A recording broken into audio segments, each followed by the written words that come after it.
Hello everyone.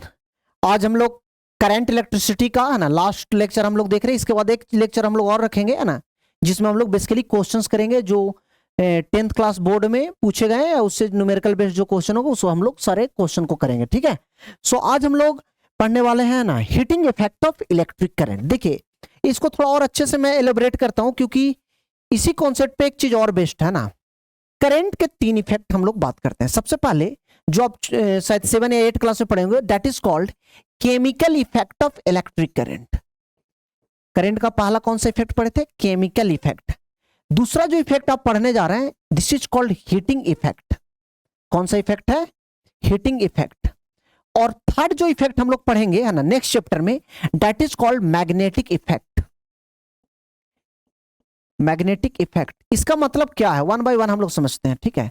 सो जब किसी भी एक आप एग्जांपल लीजिए, जैसे वाटर से हम करंट पास करते हैं तो आप देखते हैं वहां पे बबल का फॉर्मेशन हो रहा है ना। तो वहां पे क्या हो रहा है? केमिकल चेंज हो रहा है। क्या हो रहा है? केमिकल चेंज हो रहा है। मींस ड्यू टू है ना current passing through the water है ना, उसके अंदर में बबल्स का फॉर्मेशन हो रहा है ना। तो जो बबल्स का फॉर्मेशन हो रहा है that denote the chemical change. So current को पास करने के कारण है ना वहां पे क्या हो रहा है? केमिकल चेंज हो रहा है। So current is the cause and the formation of bubble, that is the chemical change है ना, that is the effect है ना।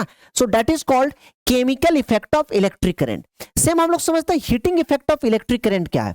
जब किसी कंडक्टर से, suppose we have a conductor है ना जिसका कुछ रेडियस होगा ना, जब इस कंडक्टर से current, suppose current I pass करता है ना for some time T, then this conductor become hot. एक क्या हो जाता है? गर्म हो जाता है। आप लोग घर में देखते होंगे ना, बहुत लंबे टाइम के लिए किसी वायर से करंट पास करो, वायर को टच करिएगा तो गर्म होता है। ठीक है।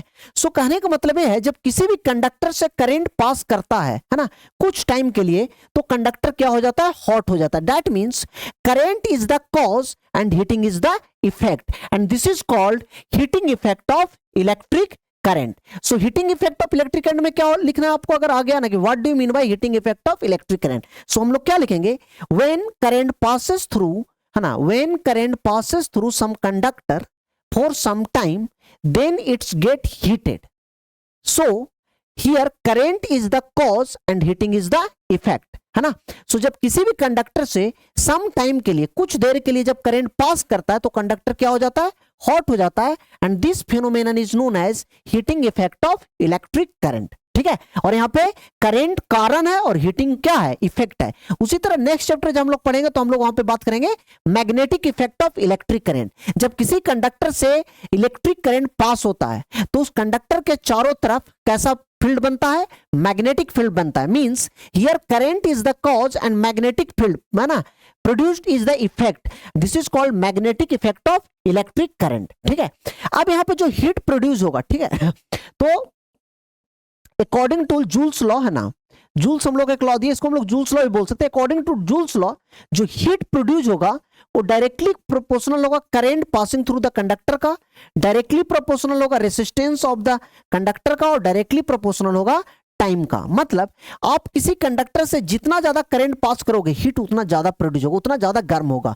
जितना ज्यादा रेसिस्टेंस होगा, एक और फैक्टर किस पर डिपेंड कर रहा है? रेसिस्टेंस पे। उस कंडक्टर का जितना ज्यादा रेसिस्टेंस होगा वो कंडक्टर उतना ज्यादा हॉट होगा, और जितने ज्यादा टाइम के लिए फ्लो करेगा वो उतना ज्यादा गर्म होगा। सो तीनों को मिला के हम लोग यहां से फार्मूला जो डिराइव करते हैं, फार्मूला हम लोग आता है H = I² RT है ना। और हीट जो है, तो हीट का हम लोग अभी है ना ये SI यूनिट हम लोग क्या लेकर चलेंगे? जूल। क्या लेकर चलेंगे? जूल है ना। और कैलोरी वगैरह भी हम लोग यूज करते हैं, लेकिन अभी छोड़ दीजिए। ठीक है।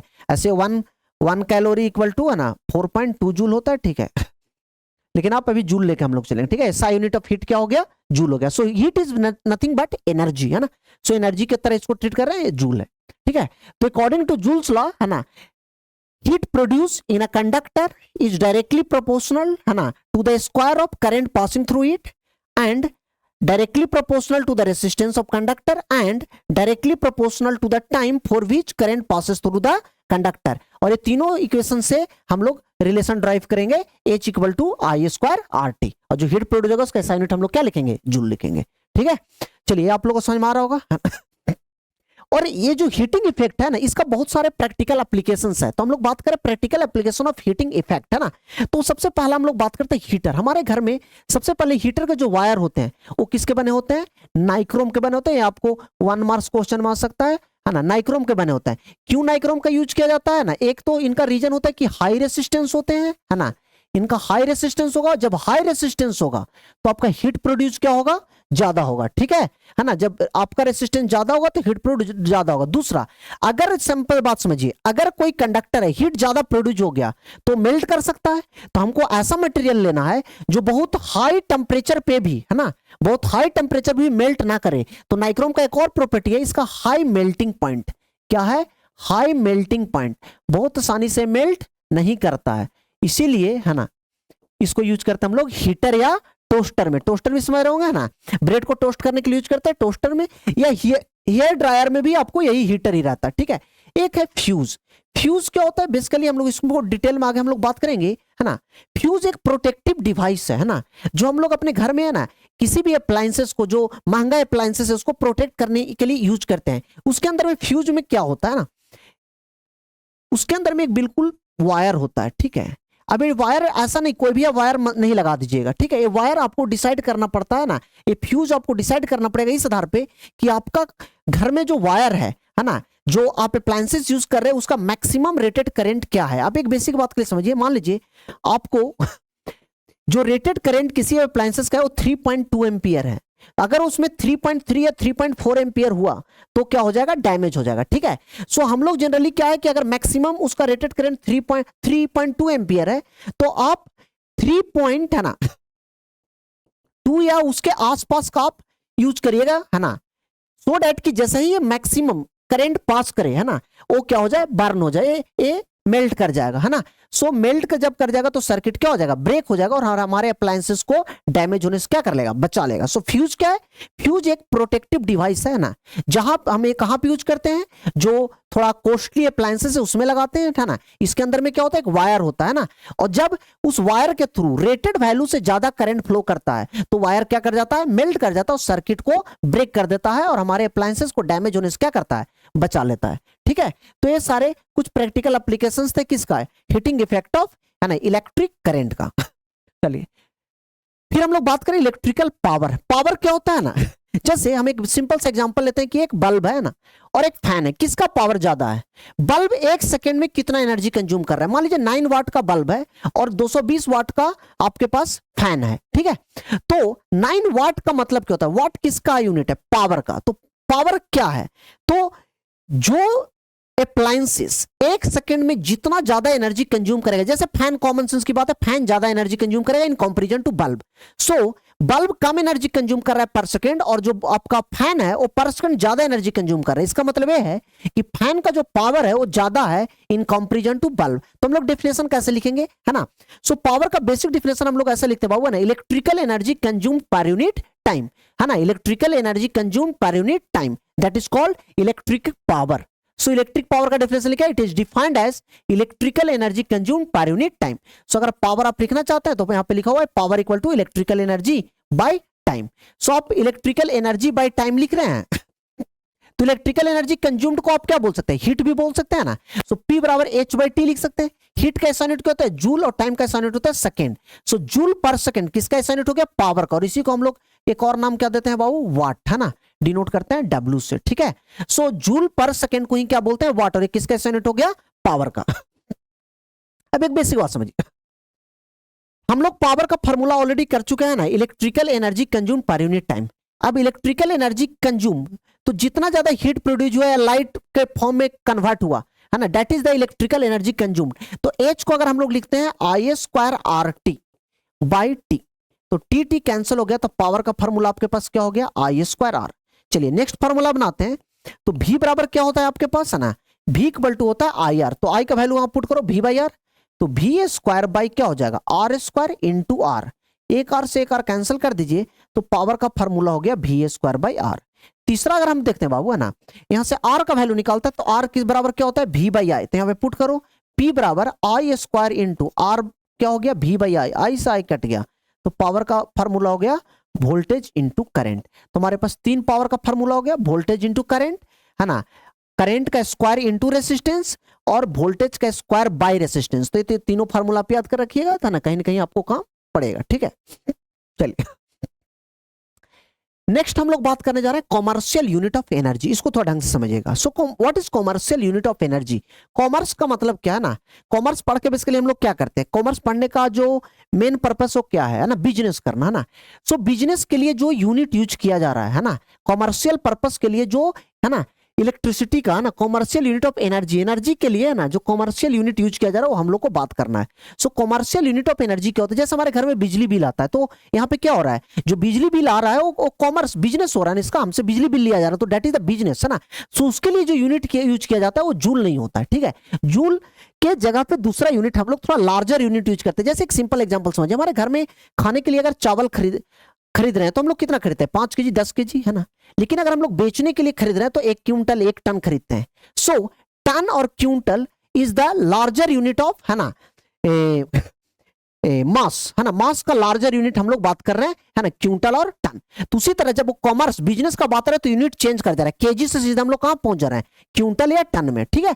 तो उसी तरह कॉमर्शियल यूनिट ऑफ एनर्जी में जब हम एनर्जी का बिजनेस का बात करें तो हम लोग जूल यूज नहीं करेंगे, जूल के जगह पर हम लोग दूसरा यूनिट यूज करेंगे। तो ध्यान सुनिए कौन सा यूनिट यूज करेंगे। सो अभी आपको बताए थे वाट को हम लोग क्या बोल सकते थे, जूल पर सेकेंड। सो जूल बराबर हम लोग लिख सकते हैं वाट इंटू सेकेंड। देखिए वाट, जूल बहुत छोटा यूनिट, हम लोग को कॉमर्स करने के लिए, बिजनेस कर रहे हैं तो बड़ा यूनिट चाहिए ना, है ना। 10 केजी 20 केजी का बिजनेस नहीं होता है, बिजनेस होता है ना 100 केजी 1000 केजी का, इतना का बिजनेस कम से कम करेंगे, ठीक है। सो बड़ा यूनिट चाहिए, तो वाट की जगह पे हम लोग यूज करेंगे किलो वाट। और 1 किलो वाट में कितना वाट होता है बाबू, है ना, दैट इज 1000 वाट, ठीक है। 1 किलो वाट में कितना वाट, 1000 वाट, याद रखिएगा, ठीक है। तो वाट की जगह आपको क्या यूज करना है, किलो वाट, और सेकेंड की जगह पे आपको यूज करना है hour. So kilowatt hour will become commercial unit of energy. So commercial unit of energy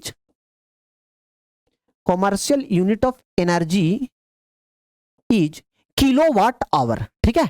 लेकिन फिर भी हम लोग जैसे 1 क्विंटल का अगर हम लोग बात करें, 1 क्विंटल में कितना केजी होता है, तो 100 केजी हम लोग को समझ में ज्यादा बढ़िया आता है। उसी तरह 1 किलोवाट आवर में कितना जूल हम लोग को ये बता दिया जाए तो ज्यादा अच्छा होगा। तो हम लोग समझते हैं कि 1 किलोवाट आवर में कितना जूल होता है। तो 1 किलोवाट में ऑलरेडी हम लोग जान रहे हैं 1000 वाट होता है, और 1 आवर में ऑलरेडी हम लोग जानते हैं 3600 सेकेंड होता है। और वाट इंटू सेकेंड को हम लोग क्या लिख सकते हैं, जूल लिख सकते हैं। सो 1 2 3 4 5, तो 36 इंटू 10⁵, है ना, वाट इंटू सेकंड को क्या लिख देते हैं, जूल। और इसको अगर अच्छे से लिखे तो 3.6 into 10⁶ joule. So 1 kilowatt hour, 1 kilowatt hour equal to होता है 3.6 into 10⁶ joule. This is called, और इसी को हम लोग एक यूनिट भी बोलते हैं। हमारे घर में बिजली बिल आता है ना, 1 यूनिट, है ना।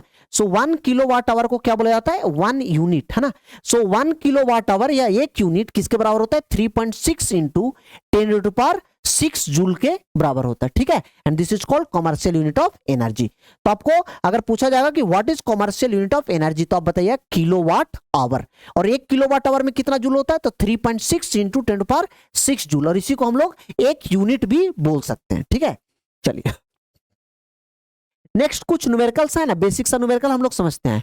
Compute the heat generated while 96,000 coulomb, है ना, of charge in 1 hour through a potential difference of 50 volt. So आपको पोटेंशियल डिफरेंस डेल्टा भी दे दिया है आपको 50 वोल्ट, चार्ज आपको दे दिया है 96,000 कूलम, है ना, और टाइम आपको दे दिया है 1 hour. 1 hour means 3600 second. So आप अगर चाहे तो यहां से करंट निकाल लेते हैं, है ना।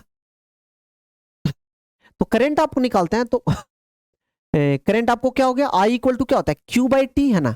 सो क्यू आपको मालूम है 96,000 बाई 3600, है ना, 2 से 2 गए आपको, है ना, 960 बाई क्या हो गया 36। This is the current. So heat produce आपको निकालना है ना। देखिए आपको वोल्टेज दिया हुआ है ना, करंट मालूम है, आप चाहे तो रेसिस्टेंस निकाल ले, डायरेक्ट हम लोग उस फार्मूले को भी में टर्म में ला सकते हैं। देखिए H इक्वल टू क्या होता है, आई square R T.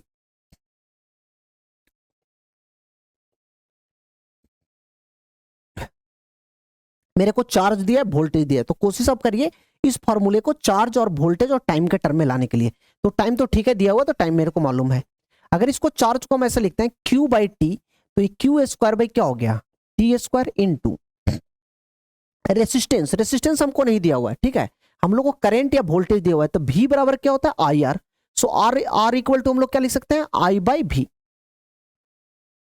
Are equal to क्या हो गया ना, V इक्वल टू आपका आई आर हो गया है ना, तो आर इक्वल टू हो गया V बाई आई है ना, सॉरी V इक्वल टू क्या हो गया आई आर। सो आप यहां से लिख सकते हैं I equal to V by R, sorry R equal to V by I into T, ठीक है।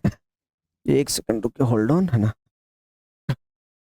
H इक्वल टू हो गया आपका आई स्क्वायर, आर का वैल्यू पुट करिए V बाई आई इंटू क्या हो गया टी, एक आई से एक आई गया, so voltage into current into time है ना। ये आपका फार्मूला हो गया हीट प्रोड्यूस का। अब करंट भी हमको नहीं चाहिए, हमको चार्ज चाहिए। सो वोल्टेज इंटू इसको लिख सकते हैं Q बाई टी और इंटू क्या हो गया टी, तो टी टी कट गया, तो voltage into charge. So voltage हो गया 50 वोल्ट और चार्ज हो गया आपका 96,000। तो इतना जूल आपका हीट प्रोड्यूस होगा। नहीं तो दूसरे तरीका से आप यहां से आई बाई क्यू बाई टी करके करंट निकाल लिए, इतना एम्पियर आपका करंट हो गया, ठीक है। और आई का वैल्यू मालूम है, वोल्टेज मालूम, तो V बराबर क्या होता है आपका आई आर। सो आर बराबर आप निकाल सकते हैं V बाई आई है ना, क्या निकाल सकते हैं V बाई आई। सो आपको आर पता चल जाएगा, आई पता चल जाएगा, टी दिया हुआ इसमें पुट कर दीजिए, डायरेक्ट आपका बन जाएगा, ठीक है। इतना जूल आपका हीट प्रोड्यूस आ जाएगा। नेक्स्ट देखिएगा, ये अच्छा क्वेश्चन है। There are 5 room in a house है ना, एक घर में 5 रूम है, each room has a 100 watt bulb. So total है ना 100 वाट का कितना बल्ब हो गया, 5 बल्ब है ना। सो 5 बल्ब हो गया कितना 100 वाट का, ठीक है। एंड ए 40 वाट ट्यूबलाइट है ना, हर एक रूम में 100 वाट का बल्ब है और 5 है ना, तो आपका 5 ट्यूबलाइट भी हो गया और प्रत्येक ट्यूबलाइट का कितना वाट है 40 वाट है, ठीक है। If every day the bulb is use for 1 hour, bulb को एवरी डे है ना 1 आवर के लिए हम लोग जलाते हैं, ठीक है। और ट्यूबलाइट को 5 आवर के लिए है ना, 5 आवर के लिए प्रत्येक रूम में। What will be the electrical energy consumed in 30 days है ना। तो सबसे पहले हम लोग एक दिन में कितना इलेक्ट्रिकल एनर्जी कंज्यूम होगा ये निकालते हैं, ठीक है। सो ध्यान सुनिए, तो एक आवर में है ना 100 वाट एनर्जी है ना, 5 बल्ब, एक बल्ब तो 100 वाट, तो 5 बल्ब कितना हो गया 500 वाट है ना। सो 500 वाट है ना भाई, अगर इसको 1000 कर देते हैं तो इतना किलोवाट बल्ब कंज्यूम कर रहा है ना, और इनटू कितना 1 आवर में, ठीक है, 1 आवर में इतना कर रहा है ना। सो 1 आवर में इतना किलोवाट आवर का एनर्जी कंज्यूम हो रहा है, ठीक है। और अगर हम ट्यूबलाइट को देखें तो ये 200 वाट हो गया है ना, 200 वाट बाई 1000 कर देता है तो इतना किलोवाट हो गया, इंटू 5 आवर कर देते हैं है ना, तो इतना किलोवाट आवर हो गया आपका ट्यूबलाइट कंज्यूम कर रहा है पर है ना, एक दिन में, एक दिन में है ना 1 घंटा के लिए बल्ब जलता है और 5 घंटे के लिए ट्यूबलाइट जलता है, ये बोल रहे हैं ना ईच रूम है इतना इतना। If every day the bulb is use for इतना, सो 1 डे में टोटल एनर्जी जो कंज्यूम हो गया ये हो गया आपका इतना एक दिन में। सो 30 डे में कितना होगा इंटू है ना, इंटू 30, ठीक है। एक दिन में आपका इतना किलोवाट आवर एनर्जी कंज्यूम होगा, तो 30 डे में इंटू 30 कर देना, ठीक है। अब इसको आप चाहें तो सिंप्लीफाई कर ले है ना, तो ये हो गया 0.5 किलोवाट आवर, ठीक है, प्लस है ना, अभी 30 नहीं है, नहीं रहने दीजिए इसको है ना। सो इतना एनर्जी कंज्यूम हो गया प्लस है ना, इसको देखिए 0.2 इंटू 5 तो 1 हो गया 1 किलोवाट आवर है ना। सो आपका टोटल हो गया 1.5 किलोवाट आवर। इतना एनर्जी आपका है ना पर डे कंज्यूम हो रहा है। और 1 किलोवाट है ना 1 यूनिट का आपको प्राइस दे दिया 2.5, ठीक है। तो पर डे इतना किलोवाट आवर आपको एनर्जी कंज्यूम हो रहा है, तो 30 डे में कितना होगा इंटू 30 कर दीजिएगा है ना, तो 45 किलोवाट आवर आपको एनर्जी कंज्यूम होगा। और एक किलोवाट आवर का एक यूनिट किसको बोलते हैं 1 किलोवाट आवर। 1 किलोवाट आवर का प्राइस कितना है ₹2.5, तो टोटल कॉस्ट आपका कितना हो गया 45 इंटू ₹2.5। इसको सोल्व कर दीजिएगा, दिस इज द आंसर। इतना आपको घर में बिजली बिल आएगा, है ना, 1 मंथ में, ठीक है। ओके, नेक्स्ट कुछ कुछ ऐसा टर्म्स है जो हम लोग को ध्यान में रखना है ना। सबसे पहले हम लोग समझते हैं short circuit. So short circuit समझने के पहले ना 2 बात समझिए।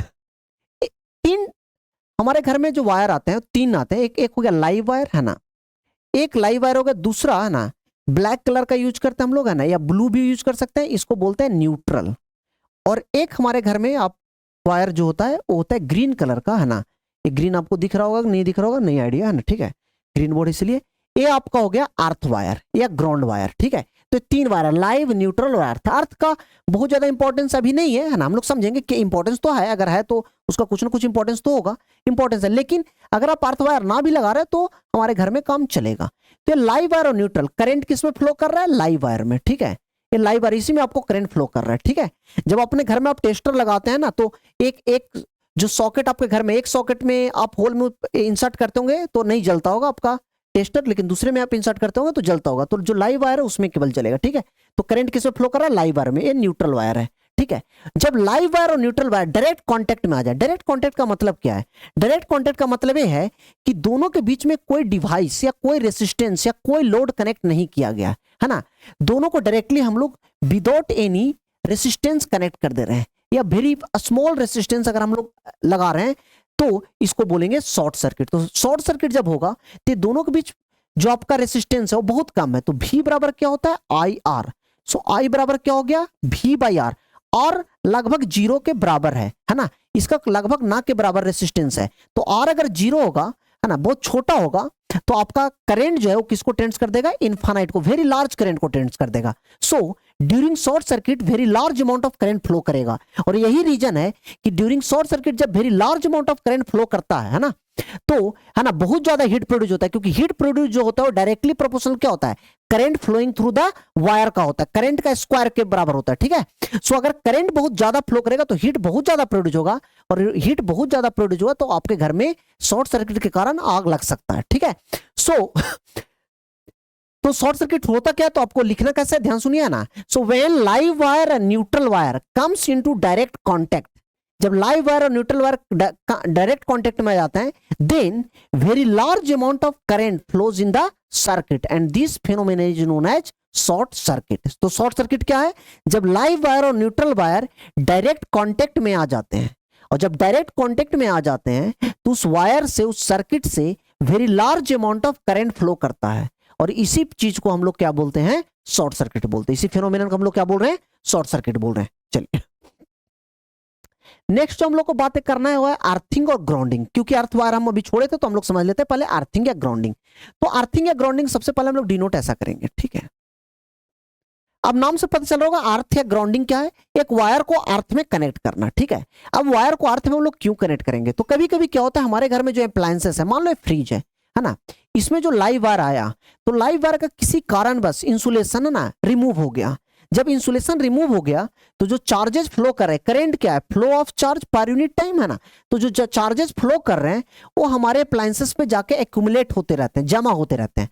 और जब कभी भी हम नेकेड हैंड से, और जब आप बेयर फुट हैं, आप खाली पैर हैं, आप कुछ पहने हुए नहीं है, कोई इंसुलेशन आपके और ग्राउंड के बीच में नहीं है, जब इसको आप टच करते हैं तो ड्यू टू पोटेंशियल डिफरेंस, है ना, जब इसको आप टच किए, है ना, ये आप अपने फ्रिज को टच किए तो क्या हुआ? ड्यू टू पोटेंशियल, है ना, डिफरेंस, जो चार्जेज है वो आपके बॉडी के थ्रू फ्लो करते हैं, जिसके कारण आपको क्या लग सकता है? शॉक लग सकता है। तो इसी शॉक से प्रोटेक्ट करने के लिए, इसी जो शॉक लग रहा है उस शॉक से प्रोटेक्ट करने के लिए आपको क्या करते हैं? इस फ्रिज को एक वायर के हेल्प से हम लोग ग्राउंड में कनेक्ट कर देते हैं। अब जब ग्राउंड में कनेक्ट कर देते हैं तो होता क्या है? जो भी चार्जेज इसके ऊपर एक्यूमुलेट हो रहा था, है ना, due to removal of insulation, जो इंसुलेशन हट जाने के कारण जो भी चार्जेज इस फ्रिज पे, है ना, या जो भी अप्लायंसेस था उस अप्लायंसेस पे जमा हो रहे थे, एक्यूमुलेट हो रहे थे, वो, है ना, इस वायर के थ्रू कहां फ्लो कंटिन्यूअसली कर रहे हैं? ग्राउंड में।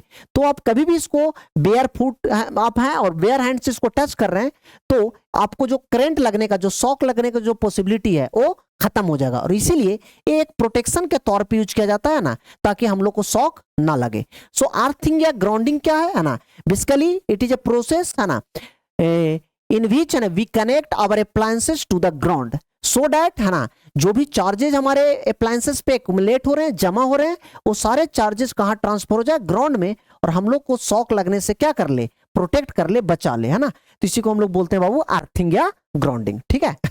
तो अर्थिंग ग्राउंडिंग करने का क्या पर्पस आपको समझ में आ रहा है, ठीक है। नेक्स्ट है ओवरलोडिंग, है ना। कभी कभी हम लोग सुनते हैं ओवरलोडिंग हो गया। ओवरलोडिंग क्या होता है, ध्यान समझना ना। ओवरलोडिंग का कारण क्या है, ओवरलोडिंग पहले समझते हैं, उसके बाद कारण माता। ओवरलोडिंग क्या होता है, हर एक अप्लायंसेस का या वायर का, है ना, एक वायर है, इसका मान लीजिए rated current means this is the maximum amount of current जो इस वायर से पास करना चाहिए। अगर उससे ज्यादा करेगा तो देयर इज पॉसिबिलिटी कि वायर जल जाएगा, ठीक है। सो मान लीजिए इस वायर का रेटेड करंट है 3 एम्पियर, है ना, मतलब इस वायर से मैक्सिमम करंट कितना जाएगा, 3 एम्पियर।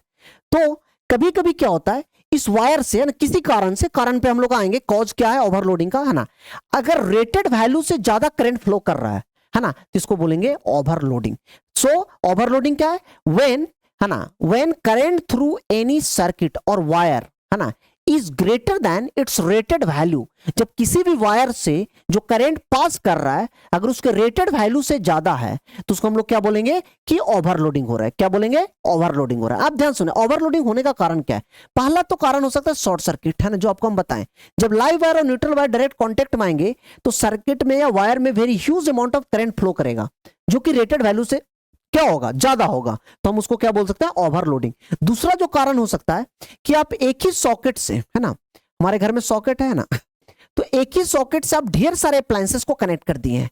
अब जो यहां से आप जो वायर जा रहा है इसका मान लीजिए रेटेड वैल्यू है 3 एम्पियर, है ना।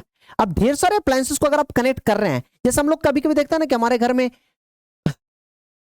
एक बोर्ड है, इस बोर्ड में ढेर सारे अप्लायंसेस को कनेक्ट, अब ये 3 एम्पियर के लिए, अब इसमें हम फ्रिज भी कनेक्ट कर दिए, एसी भी, कंप्यूटर भी कनेक्ट कर दिए, है ना।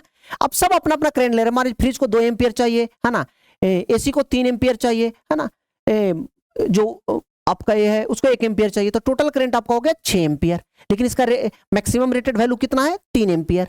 तो यहाँ पे फिर से क्या हो रहा है, ओवरलोडिंग हो रहा है, ठीक है। सो ओवरलोडिंग का पॉसिबिलिटी क्या हो सकता है, पहला होता है शॉर्ट सर्किट हो सकता है, कॉज। दूसरा जो कारण हो सकता है वो ये हो सकता है कि एक ही सॉकेट से, है ना, फ्रॉम ए सिंगल सॉकेट, है ना, too many appliances are connected. आप बहुत सारे अप्लायंसेस कनेक्ट कर दिए, है ना, और सारे अप्लायंसेस अपने अपने करंट को क्या कर रहे हैं, है ना, विड्रॉ कर रहे हैं। और जब सारे अप्लायंसेस अपने अपने करंट को विड्रॉ करेंगे तो जो टोटल करंट होगा, है ना, इस वायर के थ्रू जो पास करना पड़ेगा वो इसके रेटेड वैल्यू से क्या हो जाएगा, ज्यादा हो जाएगा, और इसी को हम लोग क्या बोलते हैं बाबू, ओवरलोडिंग बोलते हैं। सो ओवरलोडिंग क्या है, जब किसी भी वायर से जो करंट पास कर रहा है वो रेटेड वैल्यू से क्या है, ज्यादा है, उस वायर का रेटेड वैल्यू से क्या है, ज्यादा है, तो, है ना, इस सिचुएशन को हम लोग क्या बोलेंगे, ओवरलोडिंग बोलेंगे। ओवरलोडिंग होने का 2 कारण अभी हम लोग समझ रहे हैं, एक है शॉर्ट सर्किट और दूसरा है कि, है ना, कि सिंगल सॉकेट से बहुत सारे, है ना, too many appliances are connected from a single socket, है ना। सो ये 2 कारण है जो आपको ध्यान में रखना चाहिए, ठीक है। चलिए, सो आज के लिए हम लोग इतना ही रखते हैं। नेक्स्ट लेक्चर में हम लोग, है ना, थोड़ा सा हम लोग बात करेंगे कि न्यूमेरिकल्स जो भी है, सारे चीज हम लोग जो भी करंट इलेक्ट्रिसिटी में पढ़ना था हम लोग सारे चीज पढ़ चुके हैं। जो क्वेश्चंस आए हैं वो क्वेश्चंस हम लोग कुछ कुछ डिस्कस करें, खास करके न्यूमेरिकल हम डिस्कस करेंगे, है ना, थियोरेटिकल पार्ट हम डिस्कस नहीं कर रहे हैं, ठीक है। तो जो भी न्यूमेरिकल होगा उसको डिस्कस करेंगे, है ना। चलिए, थैंक यू, है ना, आज के लिए इतना ही पढ़ते हैं।